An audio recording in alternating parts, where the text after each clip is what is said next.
split testing is the way to make gains, the way to make more sales, the way to know your customer.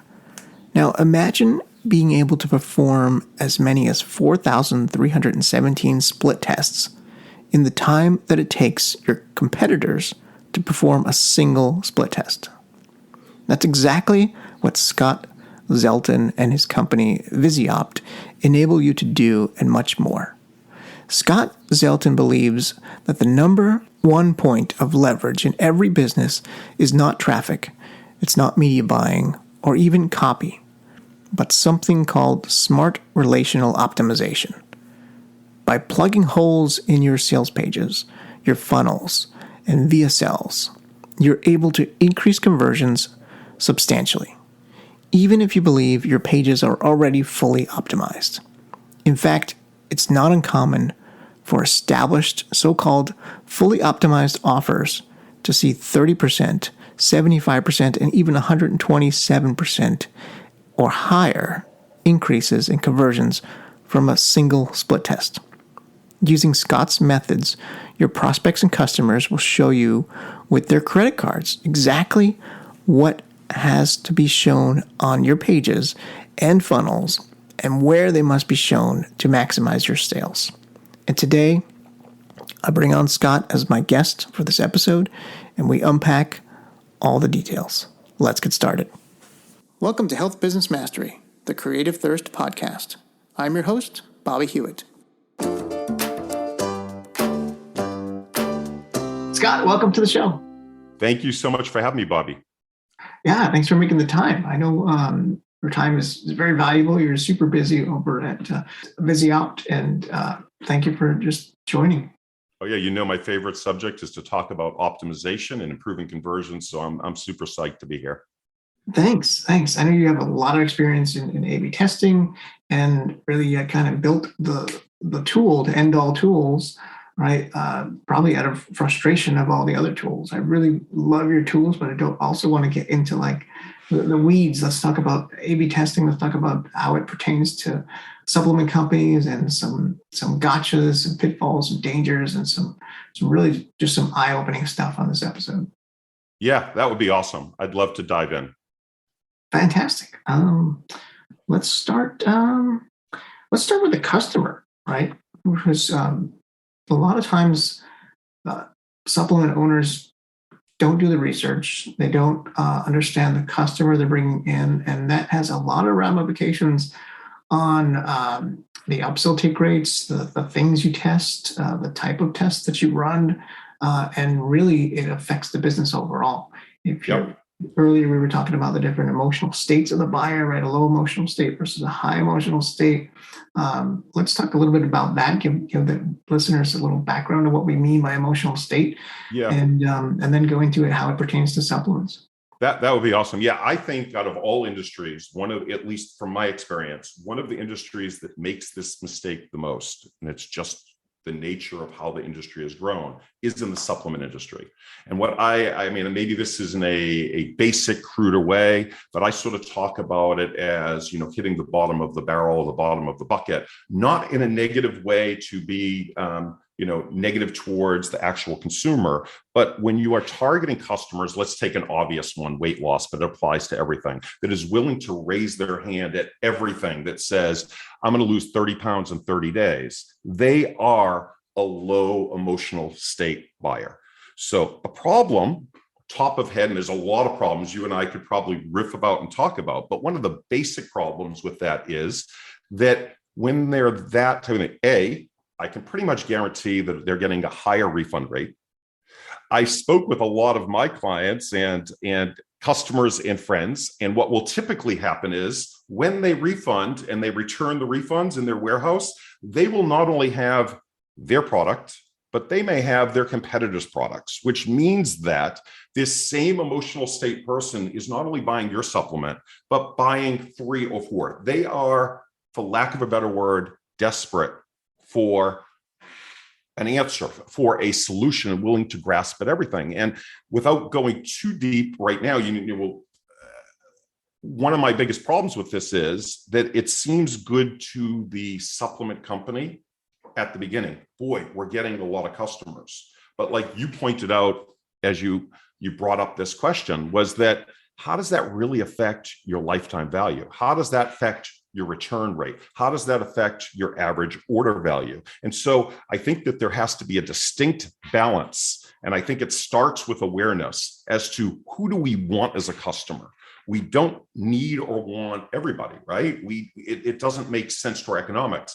Imagine for a moment, if we're going after that, if we raise up the value of our customer, meaning higher in that emotional state, and we lower our conversions a little bit. Let's assume that happens. I'm a believer that that doesn't have to happen, but let's just assume that it did.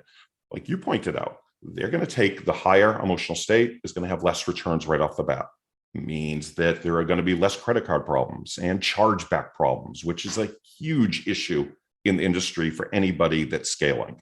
They are going to get a higher uptake rate on upsell one and actually all the upsells. And then they're going to buy more of what they have to offer in the back end. And it just changes the economics of the business completely. And it all can be tested for. It can all be optimized for. 100%. And it's the product, like you mentioned, like weight loss. It's almost like the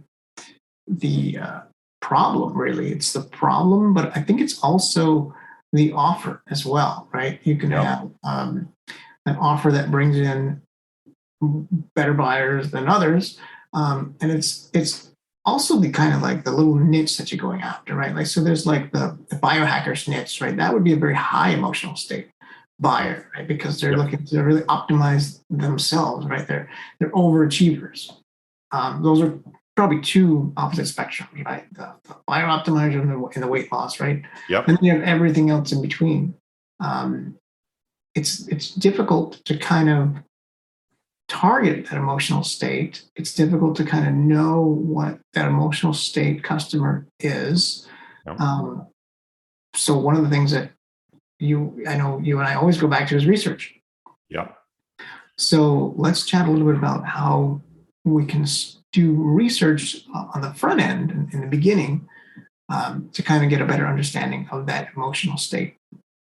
I love talking about this because one of the very first things that we do is to start with the research. And we happen to have our own internal, we'll talk about some of the specifics, but ways we go about breaking down that research that we do for every client that we work with.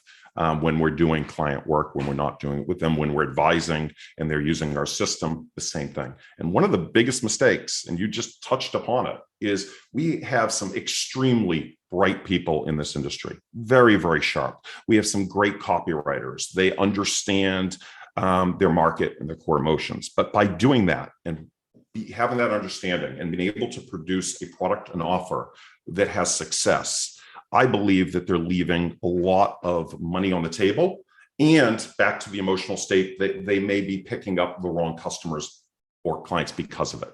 And so it all begins with research. And so I think that the very first thing is to say, we don't pretend like you don't know your customer, because thinking you know your customer too well without going back to the physical research, I've seen to be a huge mistake. And we work big companies that know their customer, that are growing, that are scaling. And when we put forth to them, and we don't do this as a product, it's just our starting step, our research, and we're just going over it in a conference and, a Zoom call.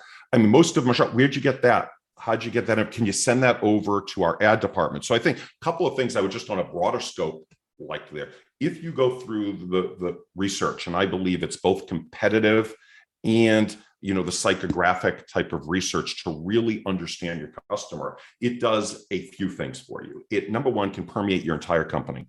So the same type of research can help whoever's writing the ads, as well as who is writing the copy, as well as who's optimizing the copy, and even comes from all the way down to the customer support. I'm a believer that whether you're optimizing, and all of this should permeate and be in the entire company be involved. But we start from the very beginning, and we try to, there's so much data out there, and we're not talking about going in and being a data nerd. I mean, actually, you can go into deep dives and deep holes, but there are really easy ways, if you spend the time, to figure out the emotional state, what kind of emotional triggers What is their real problem, right? Not the problem that they're discussing out in public. What are their value propositions that are most important to them? And then we go deeper. What does that look like? So I can go down a rabbit hole, but yeah, I'm a huge believer in research. And I think that if companies did one thing differently, and anybody listening to this call took the time and went back to the research as if they didn't know the customer, they would see phenomenal growth from it and be very surprised as to what they had. So I know that wasn't specifics about research. We can dive in and talk about it, but I love to talk about the importance of it, because over and over again, I don't see companies doing it. And when they're doing it, I don't think they're doing it right. I completely agree. So much of the supplement industry is really kind of copying the other guy, right? It's just, let's take a look at their funnel. Let's copy the same kind of hooks, the same kind of sales letter, the same kind of emotional beats, etc. Right down to I look at supplement funnels all the time, and I see so many similarities between different companies on even the order page. Like, so many people are just ripping off Gundry that it's ridiculous. And I know Gundry is not the best out there when they do tests. They really don't do a lot of tests because their stuff converts really well on the front end for other reasons, but they really don't have to. So they're copying things that they don't know if is working or not, is one of the big problems. I love that you just said that. I think it's very true. Most of the companies, and I didn't mean to cut you off, but most of the companies that I talk to, when you talk, we research, and they do exactly what you just said. I don't care what the term is used now, but funnel hacking or whatever. Yeah, we spend, and I've had this just a week ago. We had, once a week, we get together and we pull apart another funnel. Well, you hit on a huge problem there. The guy you're copying may not know what's working, why it's working, right? So you may not be doing testing. So maybe leaving a lot of money on the table. Their stuff may be working for a whole host of reasons, like you just pointed out, not the least being you can't see their economics on the back end, right? So we don't know what's going on. Or in Gundry, they have the celebrity, and there's a lot of different factors that go into it. And in the supplement industry, sometimes good enough is good enough. But I see a big problem with that. And my problem is that as ad networks get more and more competitive, as more competitors come into the market, as we have issues with iOS and algorithms and targeting become more difficult, as the market in essence becomes more mature, good enough will no longer be good enough. And that's where these companies start to see themselves doing well and running into problems, because if they're not improving, if they're not getting better, if they're not differentiating on their own, they're on a slippery slope down. And with the potential, not an economist, but with the potential of a recession or tough times heading, and by the way, the health market always does well, but with that coming into play and people evaluating their dollars even more carefully, all of this becomes super important. And there was one other thing that you really hit upon from a pure optimization standpoint that I love: differentiation. Right? It goes back to really copywriting 101. It goes back to some of the classics, right?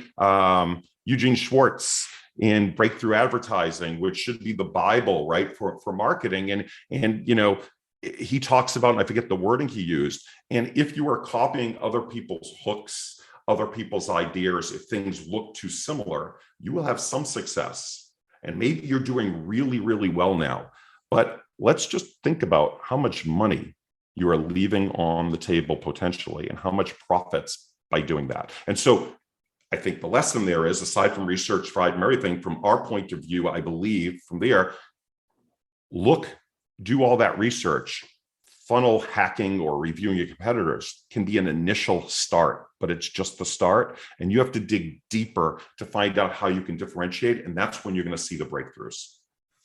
100%. And I think those days are actually long gone, right?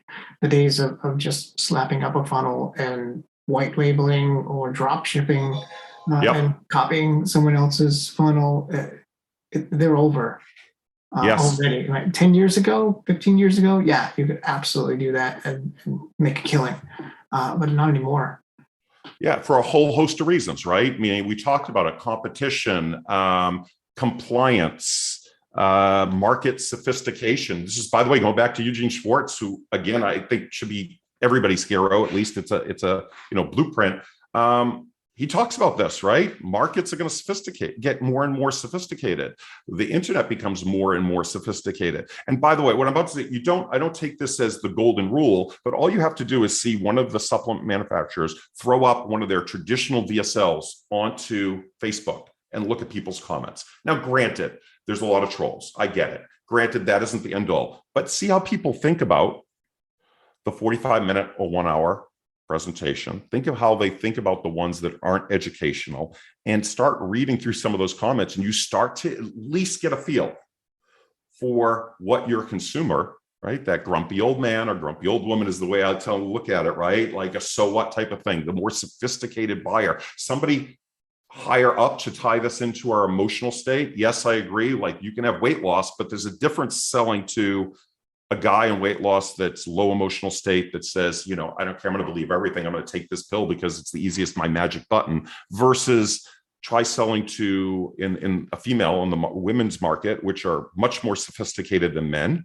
they evaluate products in a whole different way, and try to sell somebody that says the first reaction, or to your mother or to your wife. Most of it, a lot of the claims that are being made and the way things are being sold and how all of it's being presented, they're going to shut it off. And so I'll tie this into one last thing, and I know I can talk a mile a minute, so forgive me, but a VSL running on Google, let's say running a lot of traffic, may be getting 0.30 conversion, and they're successful. Okay. And I know people wildly successful, spending 7 figures a month on Google. But let's put this in perspective and think about this for a minute. That means that they lost 99.7% of the other people that came to their page, came to their sales funnel, didn't buy. And so as the economics, which I think is what we're talking about, gets tougher, that's no longer going to work for probably a whole host of reasons that goes a lot deeper than probably you and I have time for in this conversation. Yeah, you're 100%. Let's talk a little about the economics of testing, right? Because a lot of people don't look at funnel economics at all. And it's one of the things that I teach all the time, looking at the profitability of every step in the funnel. Really understanding how much it's contributing to the overall day one revenue and lifetime value revenue on the back end. What are some of your suggestions, or how do you view funnel economics?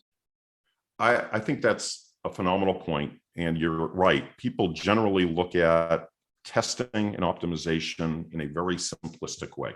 It's just they haven't been taught. Just to back up for a second, they're used to testing headline 1 versus headline 2. There are some more sophisticated companies, but by and large, even though that's what they're used to. They're used to throwing up VSL 1 versus VSL 2, and one wins or one loses, without understanding that everything in their funnel, or the way that we view it, everything on funnel and everything in the page is a system that all works together. So the first thought that I had while you were talking and asking the question was that what people need to understand is what takes place out here at the beginning of a funnel has direct impact on profits at the end of the funnel. So I think part of the answer is, let's take a simple example in the supplement space. A typical funnel would have an advertorial, a pre-sale page leading to, let's say, a VSL, and then the checkout, upsell 1, upsell 2, whatever, and the thank you note. I can tell you over and over, without exception, that testing on the pre-sale page will have direct impact on profitability 100% of the time. Right. With our system, we're not talking about rewriting the whole thing or whatever, but that's a whole topic for a different story. But what everybody has to understand is the connection. So when we test, and I think that anybody listening should pay attention to that, one of the biggest mistakes is that they're testing for, well, we want to push more people to our VSL. This is just for compliance. We're doing this so keep Google happy. And so we're only looking for our click-through rate. Well, I can tell you, and I'm sure from your experience, the same thing in this one example, that without exception, test after test after test, the one that gets the highest click-through rate is usually, and I would be willing to say 99% of the time or higher, not the version that is the most profitable. And so pushing people through to parts of your funnel for the sake of pushing people through to parts of your funnel is a mistake. And this all ties in right to our, how do you test the value of a buyer? How do you test the emotional state? How do you improve and lift the overall economics of a business? So I would say first, part one is to understand and to test. And so when you are, and you should be testing every step along your funnel, I think one of the most important things to always test that in relation to how is that affecting actual sales and actual profits. And the second part that's popping in mind is that testing in general, when you're testing everything on a page, and again, I think that's a discussion for another day. We're big believers in testing literally everything on the page because every page is a system. The headline combination with the splash image, combination with the CTA or whatever else is on the page, all combine to produce a certain result. So as a system, but I think that the important part here is to understand is that you're not only looking for simply conversions, but things like average order value, which are going to affect day one conversions. So I'll give you, maybe share a really quick story, but just to illustrate this, maybe put a pin in it. We just completed a test for a company, and as part of, we test multiple things at once, but a big part of it was in how we presented the quantity options, right? To try to push through additional quantities. And I won't get into the details because it's really not important, but the understanding is that when we got done, they got a 33% increase in conversion rate. So that's actual conversion rate. But more importantly, they got an 87% increase on ROAS, return on ad spend. So I think that what I'm getting at is that everything ties together. When you increase conversions by X percent, maybe it's 5%, maybe it's 10%, maybe it's 30%, it doesn't matter. It tends to, if you're doing it right and testing for the right things, multiply itself throughout the funnel. And so pushing people to a funnel that are barely making the margins and pushing more of those people may make you go broke faster or may make clear. In this case, right, in this one example, but it happens over and over, and I know you see it when you're focusing on the economics, a small increase, well, it's a big increase compared to, that makes a difference. In our world, we tend to deal with large increases, but aside from that, the ROAS is what to pay attention to. Like that is the piece that's invisible that people don't see. Small levers up here can make big changes up there. And then the last is specific. So the way you would do it, if I want to give somebody specifics, is again, paying attention to what's actually happening in sales. I think that's step one. I think step two is things like how can you improve the quantity and your pricing, right? These are some obvious things. Usually, if you're focusing, we take a top-down, front-back approach, which means we take the top of the page down, the front of the funnel back. People approach things in different ways, but I would say one of the biggest needle movers from an AOV is your uptake on both your order bump and upsell one. And that usually will set the tone for the rest of it. But I know that was, a lot of different things, but really the truth of the matter is being aware of it and understanding that your job isn't just to increase conversions and on a click-through rate, for example, but to understand and pay attention to how is that affecting your average order value, and you can quickly see your lifetime value. But if people need an instant, and we need to go back to our first conversation, our first part of this conversation about emotional, that's an indicator, right? I mean, one of the indicators that you're doing a better job is not simply that you're pushing more people through your funnel, but that they're spending more through your funnel. And that is a really good indicator that you are doing a better job of getting a higher quality customer. Yeah, and part of the reason, or some of the reasons why you mentioned that, I think there's a lot of misinformation out there as far as testing, how to test, and really a lot of the fault is on a lot of the testing tools. They want you to run a test as fast as possible so that you can run another test so that you can continue with them next month and pay for the tool.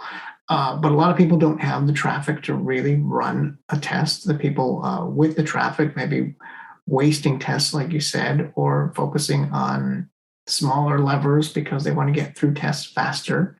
That's one of the things I really love about Visiopt and its smart relational algorithm built into the tool. Can you tell me a little bit more about that and how people can take advantage of that?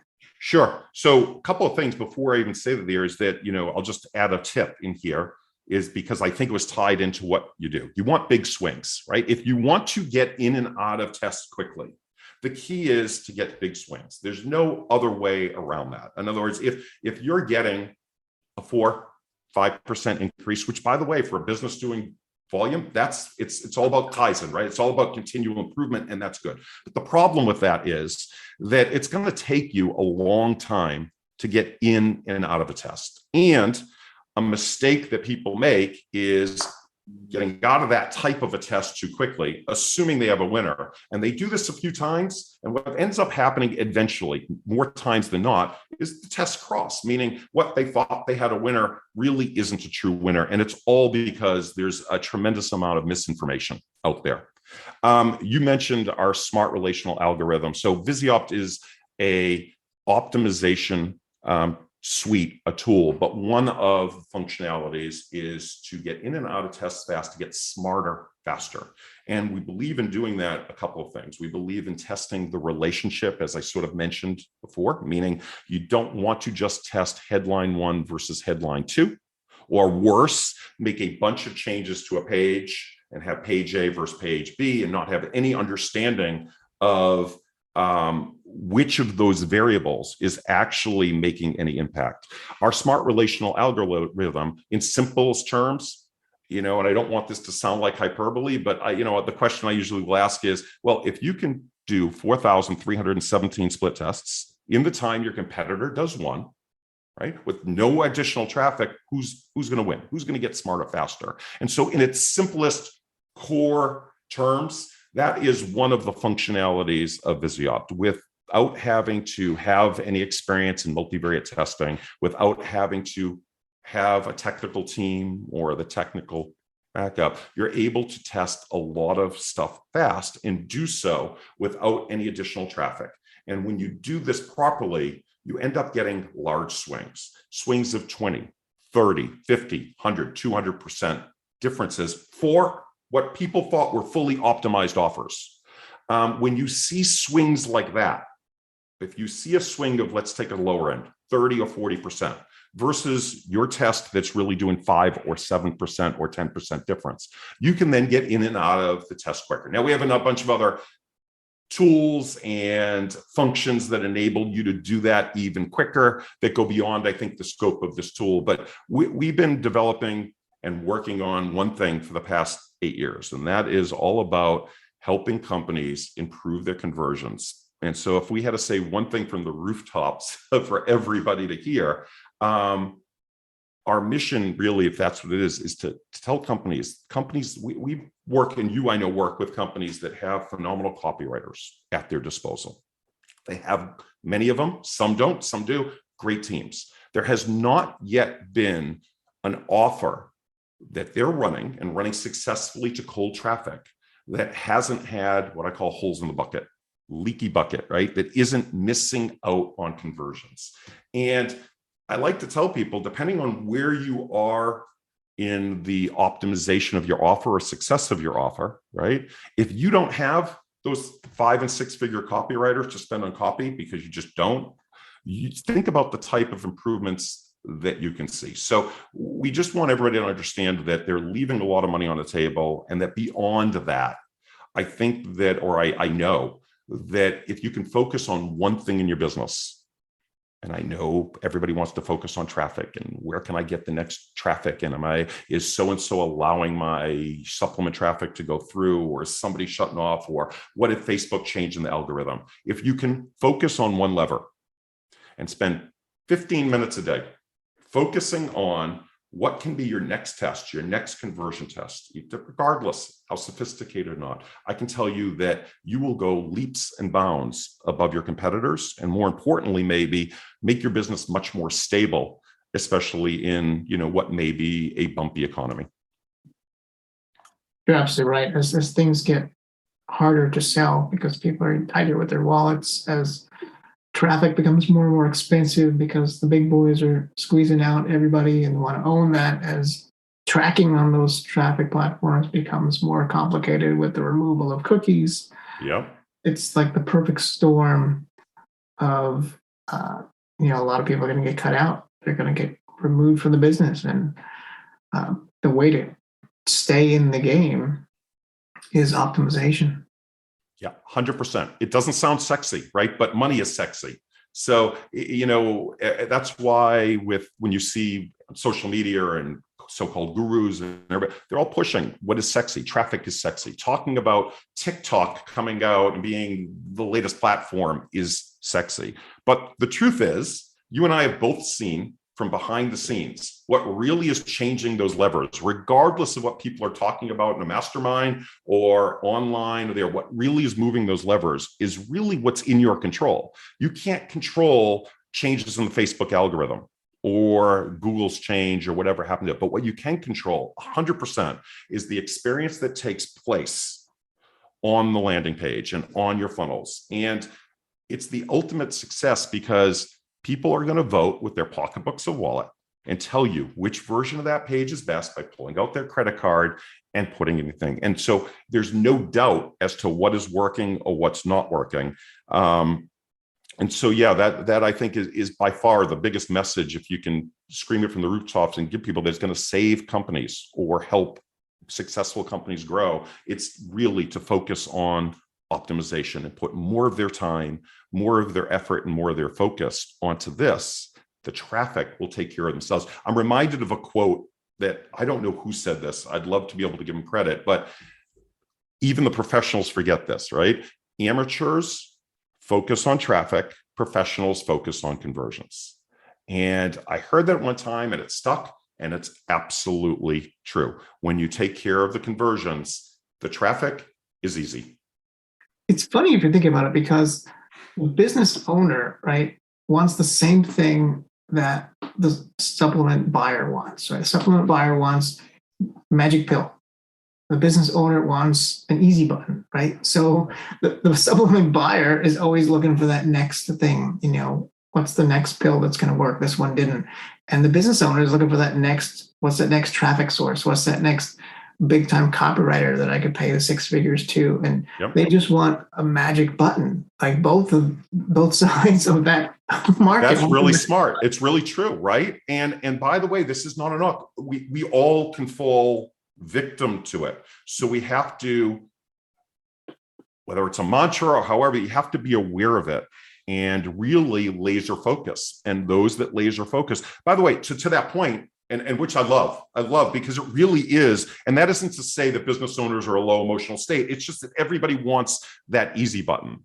From a conversion standpoint, from a standpoint of selling, yes, you have to sell the easy button, but it has to be with some reality, both from a compliance standpoint and to elevate the quality of your buyer. From the business owner standpoint, you are going to spend your time, which is probably your number one resource in your efforts, in the wrong areas. And you are 100% right. I like to say the biggest, hidden secret is everybody talks about testing.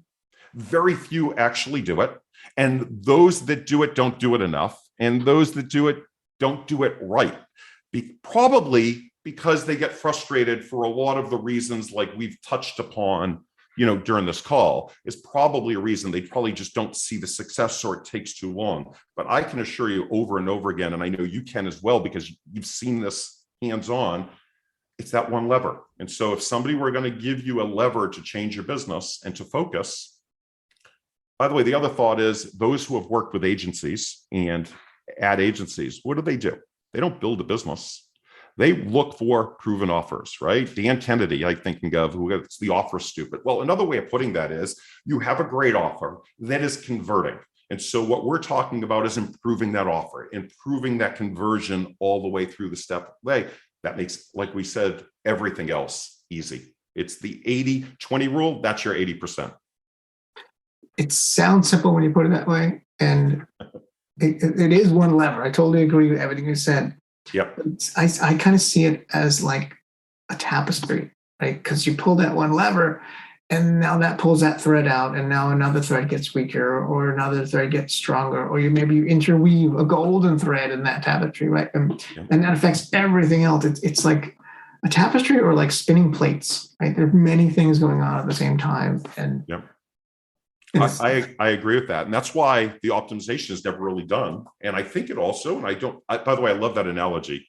I'm thinking about a story. When I was a little kid, we were going into some kind of formal event. I just remember this like a dream. And my mother pulled, or my father probably pulled the string on my suit. A little kid is a suit. And of course, the whole hole ended up in the suit. So as you're pulling the thread, that's really what you're talking about. What other holes are uncovered?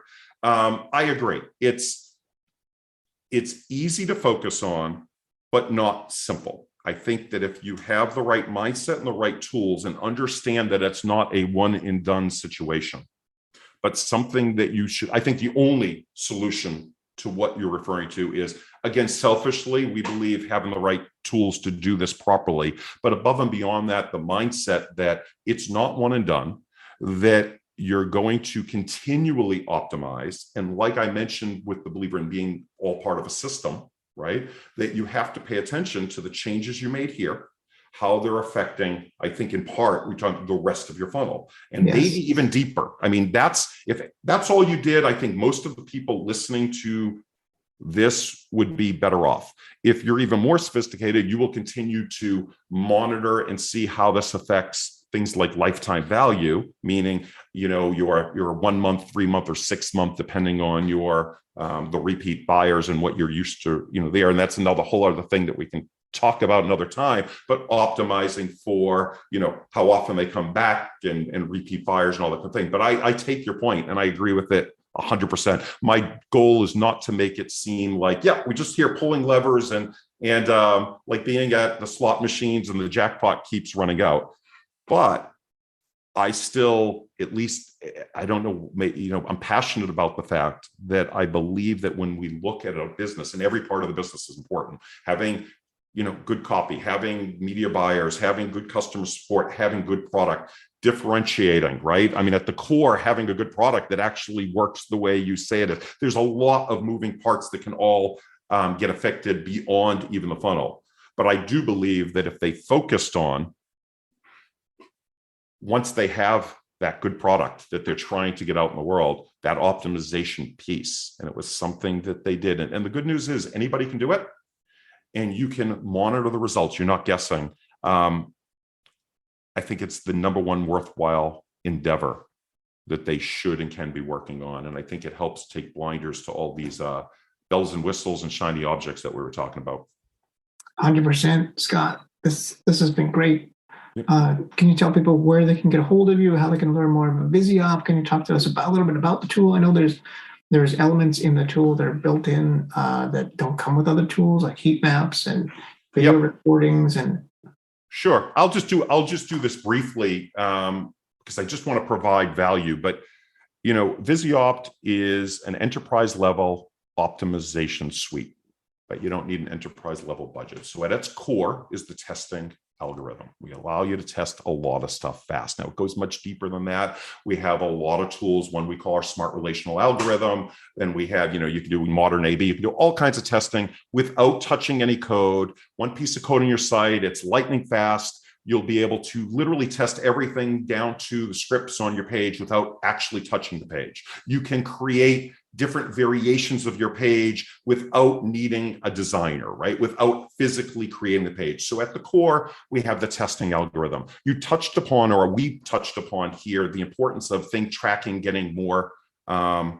difficult to do with the networks. And so built in there, we have a campaign tracker, and both the campaign tracker and our testing module uses what we call lossless tracking, which basically means it doesn't matter how iOS changes. It doesn't matter if somebody clears their cookies. You're able to track accurately. And a big part of optimization there's I like to call it observational and optimizational, is understanding actually what's going on with your numbers, which enables you not only to optimize the site, but optimize the ad portion, and you can't go blind, right? You're generally doing. So we have a campaign module, like you mentioned, on the observational side, which is tools that enable you to see what's going on in your site and come up with, in part, these experiments that you and I are talking about. And what goes into these inputs is what we call Visiopt Insights. And so built in there, and as part of the tool free, we have Insights, which includes heat maps, scroll maps, and recordings, which really give you an in-depth view of really what's going on your site. And so you will notice sticking points. You will notice people clicking in areas that they shouldn't click, and a whole host of other tools that are available there. And then lastly, we have a landing page module, which we like to say is built by designers for designers. It enables you to brand your site with lightning fast pages. You have no restrictions, meaning some of the landing page builders have some limitations and sort of block, like you can control every aspect of your site. Landing page, it loads to your site so we don't keep it hostage. It's like creating fast HTML pages. But at the core, everything we do is about optimizing, about you having the proper data to make the proper decisions and being able to test those really fast and get smarter than your competitors faster. And so I appreciate you giving me an opportunity to at least give an overview. If anybody's interested and they want to have a talk, they can go to visiopt.com. That's VISIOPT.com. And we would love to chat. Just take a look around and hit us up, and we'd love to hop on a call or chat and see how we may be able to apply this to your business. Fantastic. Scott, thank you so much for coming on the show. Thank you so much. I appreciate it. It's a lot of fun. Creative Thirst is a direct response digital agency focusing on conversion rate optimization and A/B testing. We work with dietary supplement companies who are struggling to maximize the profitability of their funnels so they can scale. Through the last 7 years in the online health space, we've optimized many dietary supplement businesses. And in that time, we've uncovered the 3 critical funnels for success. We put together that information in a free digital download called The 3 Funnels Every Health Supplement Business Needs to Build a Multi-million-dollar Empire. You can get that free report by going to creativethirst.com. Scroll down to the appropriate section and click on the blue Get Your ebook button.